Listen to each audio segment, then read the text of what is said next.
मंच पर उपस्थित विधायक कालीचरण जी सराफ, श्री विधायक गोपालदास जी शर्मा, जगदीश चंद्र जी, पवन जी अरोड़ा, वीरेंद्र जी चौधरी, सभी अभिभावक, उपस्थित सभी मीडिया बंधु, छायाचित्रकार भाई और बहनों, जगदीश चंद्र जी का परिचय अपने सबको है। मुझे तो अभी अभी साल डेढ़ साल के अंदर उनके पेपर के माध्यम से और उन्हें कहीं मिले जब का उनका परिचय हुआ, लेकिन उनका संपर्क बहुत अच्छा है। और मैं तो यहाँ नया आया था, लेकिन जब से वो और उधर आए और कुछ ना कुछ तो भी अपने खेत के फल भी हमको बेचते थे। गए साल भी मैं यहाँ आया था एक कार्यक्रम के लिए, जब मुझे भी उन्होंने बुलाया था, लेकिन ऐसे कि उन्होंने जो पेपर निकाले सच बेधड़क, अतः सच है तो सच काय को बोलना, तो सच बोलना इसीलिए कि वो ध्यान में रखने की जरूरत नहीं। झूठ बोले तो ध्यान में रखना पड़ता है, और फिर कभी न कभी तो भी वो ध्यान में लोगों के आता, अरे ये तो झूठ है। लेकिन सच बोले तो तुम कभी बोलो, वो कभी ध्यान में रखना नहीं पड़ेगा। आप 10-15 साल के बाद भी बोलेंगे, हाँ मैं बोला था, हाँ मैं बोला था। और बेधड़क है, हमारे मराठी में है कि बेधड़क तू दे धड़क और फोड़ भ्रष्टाचारियों को धड़क देकर। ये उनकी पेपर की जो लाइन पकड़ी उन्होंने वो ऐसी है। और फर्स्ट इंडिया समूह के हिंदी समाचार पत्र सच बेधड़क की 4थी वर्षगांठ पर आप सभी के साथ यहाँ उपस्थित होकर अत्यंत प्रसन्नता की अनुभूति हो रही है।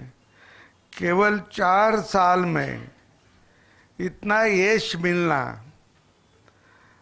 ये कोई साधारण बात नहीं है। तो मैंने भी बहुत पेपर देखे, कुछ साल उस पर काम भी किया है, लेकिन इतने थोड़े दिन में इतनी प्रचार और इतना सबके यहाँ उसको अच्छा लोगों के पास जाकर फल मिलना, ये बहुत अच्छी बात है। उसका कारण एक ही है कि उन्हीं पे भरोसा है, और जहाँ जहाँ भरोसा होता है वहाँ लोग पसंद करते हैं, और पसंद करने के बाद वो अपने साथ भी रखते हैं। और इस पेपर को, न्यूज़ चैनल को लोगों में एक भरोसा आ गया, और करके वो बार बार देखते, पेपर भी पढ़ते हैं। और भरोसा कब होता है कि उसका वितरण ज़्यादा हुआ, खप ज़्यादा हुआ, और खप जो होता है, वितरण होता है, वो ग्राहक के मर्जी पे होता है। ग्राहक आणि मग ग्राहक महत्व का है। अब सभी व्यवसाय में करके ग्राहकों को जो लोग अच्छे देखते हैं वो यही बोलते हैं कि ग्राहको देवो भव, ग्राहको देवो भव, कि ग्राहक तो हमारे देव सरीका है।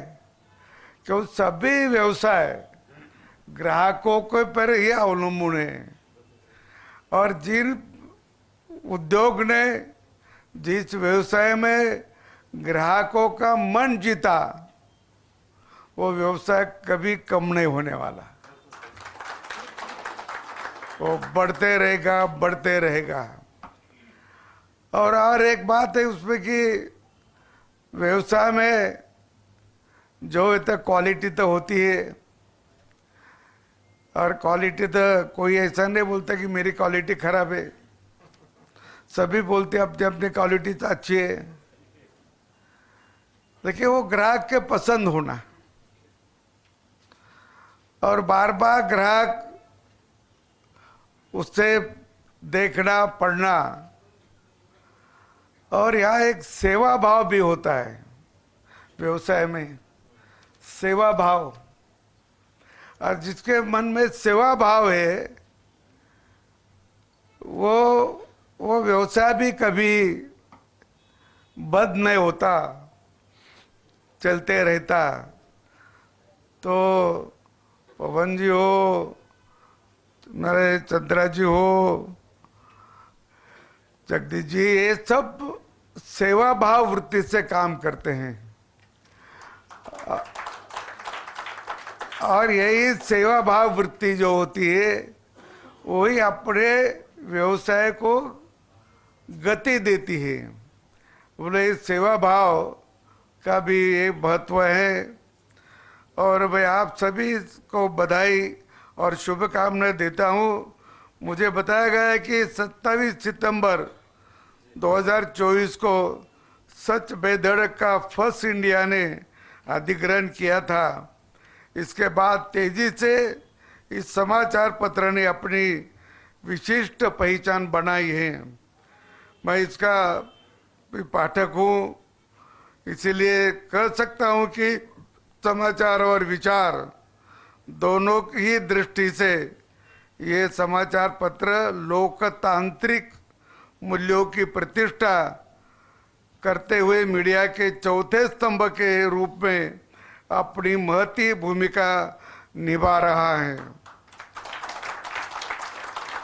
मैं ये मानता हूँ कि लोकतंत्र को सुदृढ़ करने के, उसे पोषित करने और उसके प्रति आम जन में आस्था बनाए रखने का महत्वपूर्ण कार्य समाचार पत्र ही करता है।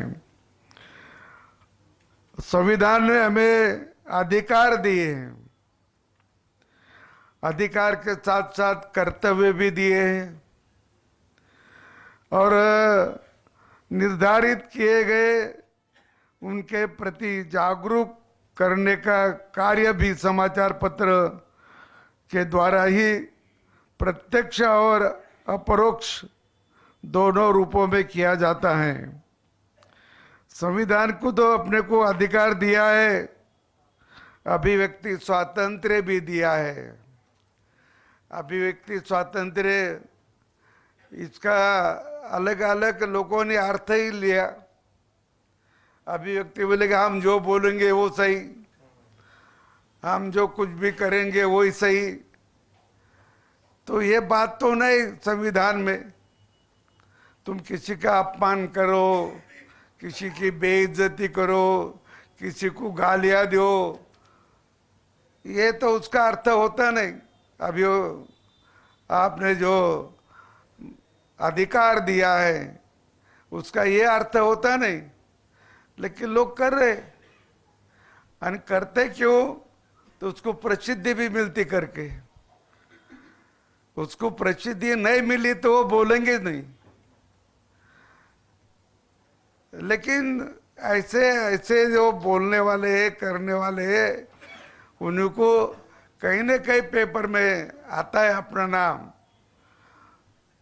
विधानसभा ने किसी ने अच्छा बात भाषण किया तो वो कम आएगा, नहीं तो नहीं आएगा। पर किसी ने गाली गलौज किया तो पहले पेज पे आएगा, क्योंकि वो न्यूज वैल्यू है उसको, न्यूज वैल्यू। सकारात्मक को न्यूज वैल्यू नहीं मानते लोग, लेकिन सही बोले तो सकारात्मक और वो जो लोगों के उपयोग की जो न्यूज होगी, लोगों को आदर्श के रूप में जो लेना पड़ता है, लोगों को उससे एक समझ आना चाहिए, लोगों को उसका थोड़ा दृष्टि थोड़ी विशाल बन जाए, ऐसा कोई आया तो लोगों को अच्छा पसंद पड़ता है। और वो ज़्यादा से ज़्यादा आने की कोशिश भी आप करें। मैं इतना ही कहूँगा कि अपना जो भारत का इतिहास है वो तो बहुत, उसको क्या झूठ लिखा है, उसके बारे में कुछ न कुछ लिखा है, तो अभी उस पर भी और किताबें निकल रही।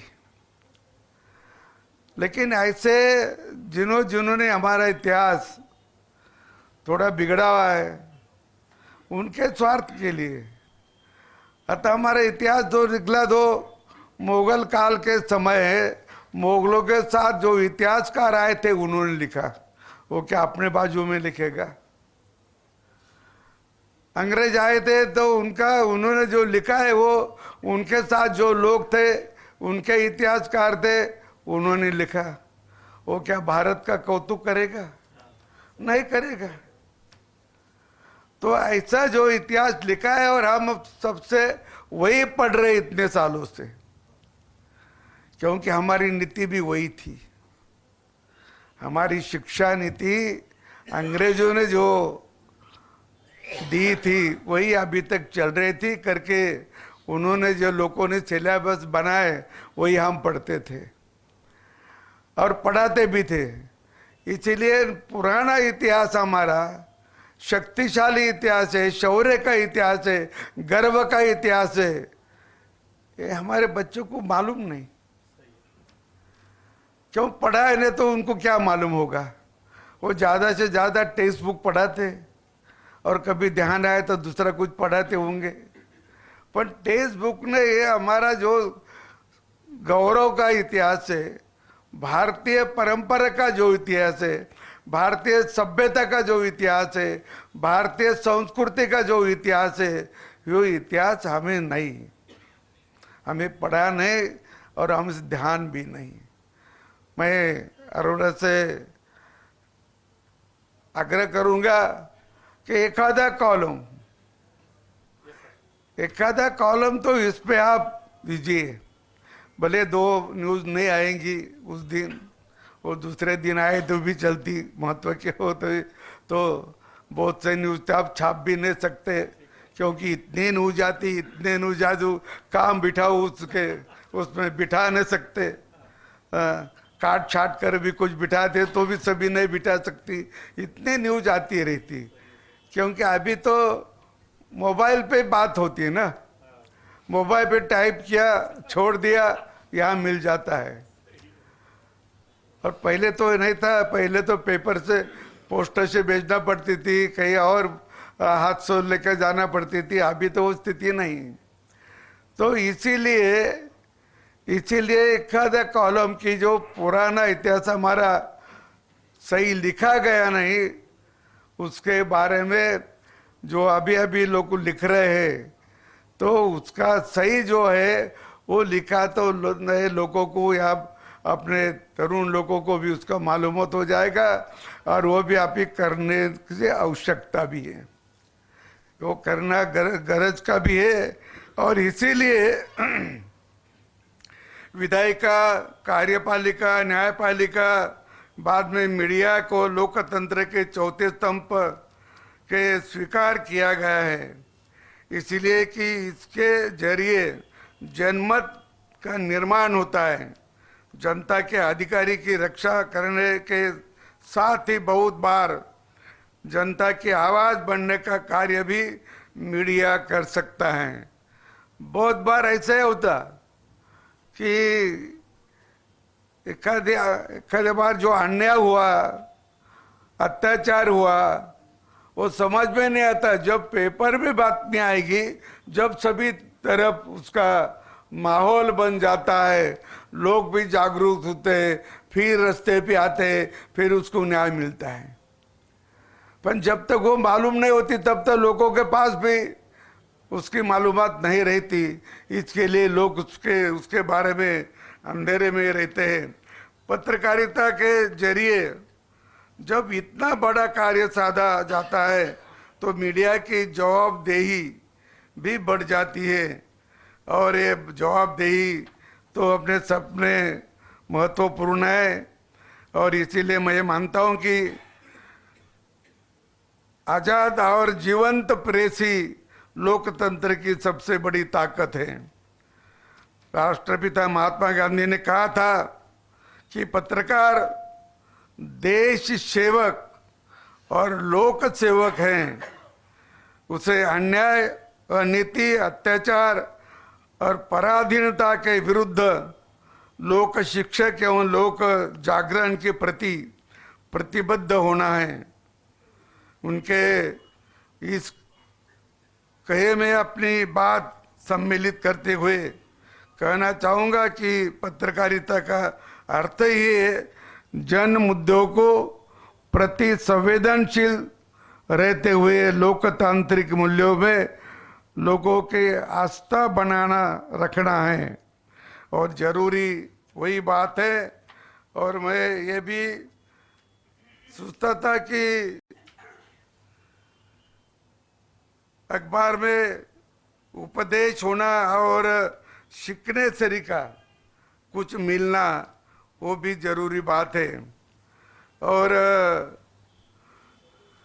देश के प्रति, संस्कृति के प्रति, समाज के प्रति किसी ने अपशब्द उपयोग लिया तो वो जरा उसको प्रसिद्धि नहीं दिया तो वो बंद हो जाएगा।